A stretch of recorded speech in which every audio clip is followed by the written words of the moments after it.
Our next speaker, Ralph Raico, is a retired professor of history at State University College of New York at Buffalo. Popular lecturer for the Ludwig von Mises Institute, the Cato Institute, the Institute for Humane Studies, and many other organizations. Ralph is also the author of many scholarly essays and articles. He attended Ludwig von Mises's famous seminar in New York, and he translated Mises's book, Liberalism. He has contributed many fantastic articles to the Future of Freedom Foundation over the years, and his talk today is entitled, The Case for an America First Foreign Policy. Ralph Raico.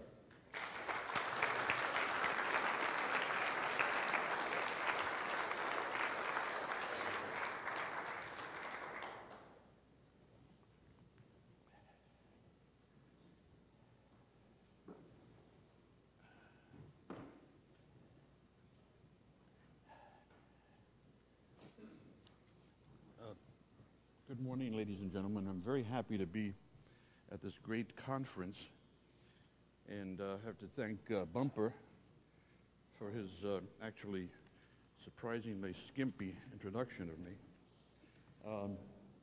And also I have to thank him for placing my talk between Jim Bovarts and Bob Higgs. It'll really make me seem great.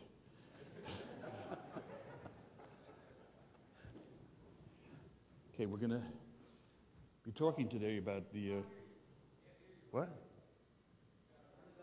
Louder? Yeah. I'll be talking today about the case for an America First foreign policy, named, of course, after the last great conservative anti-war movement that attacked Franklin Roosevelt in 1940-41. In Moscow, on Christmas Day, 1991, Christmas according to the Western churches, but not the Eastern churches, the red flag was lowered for the last time from over the Kremlin. Thank God it was the end of the Soviet Union and the Cold War. The Cold War lasted for nearly half a century. It included two big hot wars, cost trillions of dollars, and radically changed American society forever. With the downfall of the Soviet Union and the end of the Cold War, many of us thought that the time had come for a great debate to rethink and revise the foundations of U.S. foreign policy. What should be the aims of a foreign policy, and what should be the mission of the U.S. armed forces? That debate never took place. Now, a decade and a half after the collapse of communism, the need for such a debate is more pressing than ever, as the U.S. government embarks on an even more extensive and burdensome war, a war against world terrorism and world evil. My view is that our course should be anchored in the traditional American policy that served us so well in the first 100 years of our life as a nation, a policy that I'll be calling America First. The record is laid out in a small book by the great historian Charles Beard, published in 1940, A Foreign Policy for America. Charles Beard was a professor at Columbia and president of the American Historical Association, considered the dean of American historians, until he concluded and documented that Franklin Roosevelt was not really all that sincere when he told the American people before Pearl Harbor that he was working night and day to keep us out of war. Whereupon Beard was suddenly demonized by the profession and dismissed as a hopeless nutcase. This was Beard's thesis in that small book. In our dealings abroad, we should basically follow the guidelines laid out by George Washington in his farewell address to the American people. The great rule of conduct in regard to foreign nations is, in extending our commercial relations, we should have with them as little political connection as possible. This statement by Washington that we may hear maybe once or twice during this seminar had involved three basic points. First, we should engage in mutually beneficial, peaceful commerce with the rest of the world, but forcing nothing as Washington was careful to add. Second, while trading with them, we would avoid entanglements in the political affairs of other countries and in their quarrels with other nations. Finally, we should always remain strong enough to defend ourselves from attack. This system was endorsed by John Adams, Thomas Jefferson, James Madison, and the other founders. That was no accident. Non-intervention was the natural counterpart to the form of government, the republic, which they had instituted.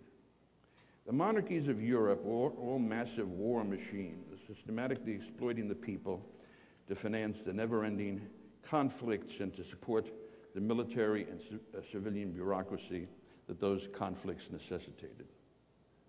The old monarchies were dedicated to the pomp and glory and power of the state. America would be different. Novus Ordo Seclorum, as you'll find still on the back of dollar bills, the new order of the ages. Here, the rights of the people, the right to life, liberty, and the pursuit of happiness, of all things, the pursuit of happiness. That was our mainstay. Government power was to be strictly limited, mainly exercised by the localities and the states. Hence the 10th Amendment to the United States Constitution, which still reads, for all the good it does us, the powers not delegated to the United States by the Constitution or prohibited to the states are reserved to the states respectively or to the people. Taxes would be low and the public debt would soon be liquidated, ensuring that the citizens, not subjects, would not be routinely plundered as was the European and monarchical way. In order to forestall high taxes, debt, and the centralization of power, there was a crucial precondition, however. We had to steer clear of war. Here is the considered opinion of James Madison.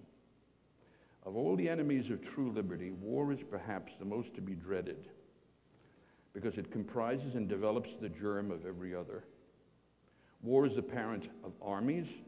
From these proceed debts and taxes, and armies, debts, and taxes are the known instrument for bringing the many under the domination of the few. In war, too, the discretionary power of the executive, that is the president and his minions, is extended. No nation can preserve its freedom in the midst of continual warfare. So the advice of the founders was this: if you want to preserve the system we have established, keep out of wars, except when they are required to defend the United States. Avoid political entanglements overseas, since these are likely to lead us into war. And as Washington also warned in his farewell address, we should treat all foreign nations fairly and equitably, not showing favoritism to any, because he said, the nation which indulges towards another an habitual hatred or an habitual fondness is in some degree a slave. We can call this the policy of America First. It was reiterated by James Monroe, Quincy Adams, Daniel Webster, Henry Clay, Grover Cleveland, and others through the 19th century. America First in no way meant isolation from the rest of the world. This term, isolationism, has turned into a one-word slam dunk in the hands of the proponents of global meddling. It's the only thing that most college students, for instance, remember about American diplomatic history, that in the bad old days, if they remember anything, that in the bad old days we used to be isolationists.